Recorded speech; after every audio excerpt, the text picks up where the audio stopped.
Gayon na lamang ang pag-ibig ng Diyos sa sanglibutan. Kaya ibinigay niya ang kanyang bugtong na anak upang ang sinumang sumampalataya sa kanya ay di mapahamak, kundi magkaroon ng buhay na walang hanggan. Ginawa niya ito hindi upang hatulan ng sanglibutan, kundi ito'y iligtas. Sa ngayon, napakarami na mga tagasunod ni Jesus. Itinala ng 4 na ebanghelyong pasimula ng pananampalatayang Kristiyano. Bagamat iba't iba ang pagkakasalaysay ng mga pangyayari, ito ang kasaysayan ng kanyang buhay na hinango mula sa ebanghelyo ayon kay Lucas.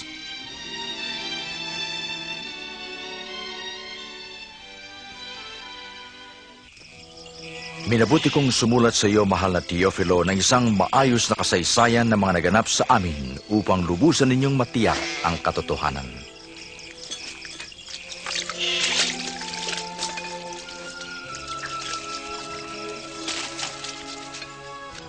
Noong si Augusto Cesar ang emperador ng Roma at si Herodes naman ang hari ng Judea, isinugo ng Diyos ang anghel na si Gabriel upang dalawin ang isang dalaga sa Nazaret na nagngangalang Maria.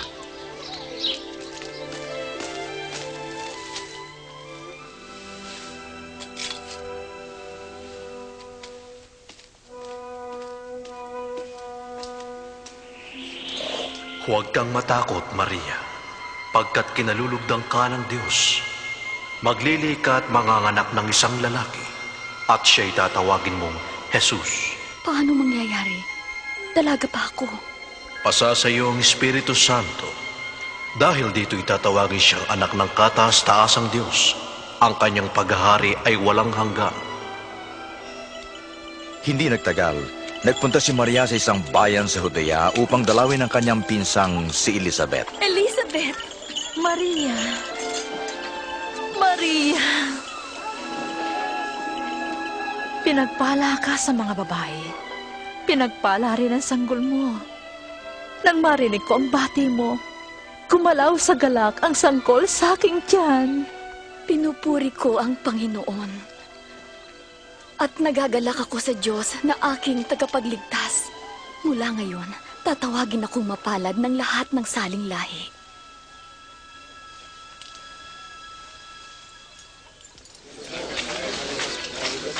Mga taga-Nazaret, ayon sa kautosang ipinalabas ni Augusto Cesar, kinakailangang ang lahat ng mamamayan na nasasakupan ng Galilea at Judea ay dapat magpatala sa kani-kanyang bayang sinilangan.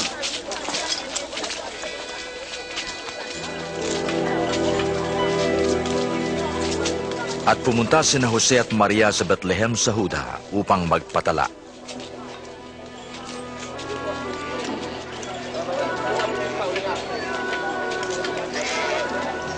Subalit wala silang matuluyan sa Bethlehem, kundi isang hamak na sabsaban.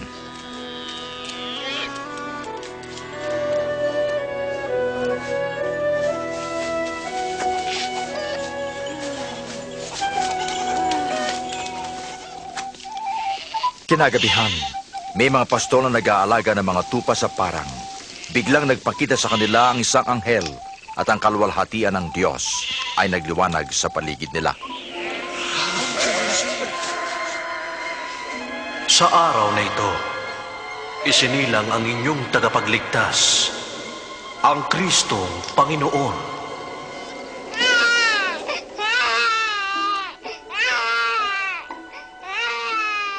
Agad silang pumaroon upang makita ang sanggol sa sabsaban. Sila ang una nagpahayag ng mabuting balita.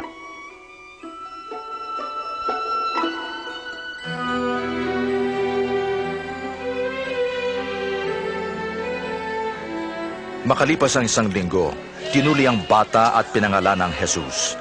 Dinala ni Jose at Maria ang bata sa Jerusalem upang ialay sa Diyos. Sa templo, may isang mabuti at matapat na tao na pinangakuan ng Espiritu Santo na hindi mamamatay hanggat hindi niya nakikita ang Kristo. Siya'y si Simeon. O Panginoon ko, kunin mo na ang iyong lingkod ayon sa iyong mga salita.